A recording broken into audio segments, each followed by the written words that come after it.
একে তো ছুটি ছিল, রিফ্রেশমেন্ট প্রয়োজন আপনারা জানেন।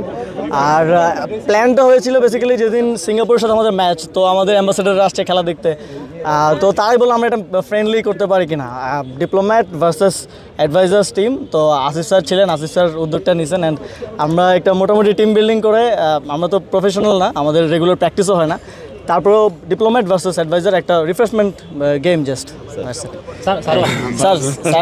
স্যারের প্ল্যান ছিল আসলে আমরা একটু শখ করে 2-1 দিন খেলেছি, তখন আমরা ভাবলাম যে আমরা ডিপ্লোম্যাটদের সাথে খেলি, তো আমাদের টিমের নাম দেওয়ার কথা ছিল টিম বাংলাদেশ। ভাবলাম এখন যদি হেরে যায় বাংলাদেশের নামটা আমরা ডুবাতে চাই না।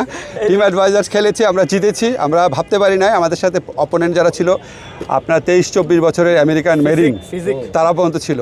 তো আমাদের সবাই খুব ভালো খেলেছে, আসিফ খুবই ভালো খেলেছে, দুর্বল দেহ নিয়ে সে শক্তিশালী প্লেয়ারের সাথে যা খেলেছে আমি মুগ্ধ হয়েছি।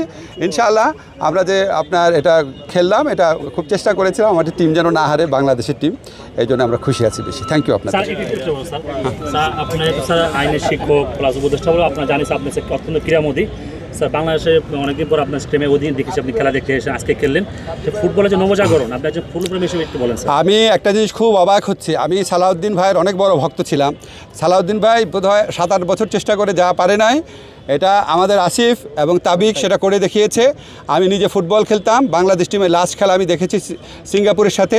আমি কোনো দিন বাংলাদেশে কোনো টিমকে এত ভালো খেলতে দেখি নাই। আমি রেগুলার ইংলিশ প্রিমিয়ার লিগ দেখতাম, আমি লা লিগা দেখতাম, এবং আমি প্রথমবারের মতো বাংলাদেশ টিমকে দেখলাম অফ দ্য বল খেলছে এবং পায়ে বল রেখে খেলছে, দীর্ঘ সময় বলের উপর কন্ট্রোল আছে, কোনো উদ্দেশ্যহীনভাবে বল আমরা ছোটোবেলা দেখতাম বলতো বাটু টুটুল নান্নু, ওরা ফুটবলার ছিল, বলতো উড়ায় দেয়, যে উড়াই দিতে পারতো সে বড় প্লেয়ার। সেই যুগ থেকে আমরা বেরোয় আসছি।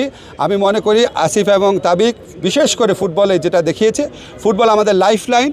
এখানে আপনার অন্য দেশের হেজিমনি প্রতিষ্ঠা করার জন্য ক্রিকেটকে অনেক বেশি প্রাধান্য দিয়ে ফুটবলকে প্রায় মেরে ফেলা হয়েছে।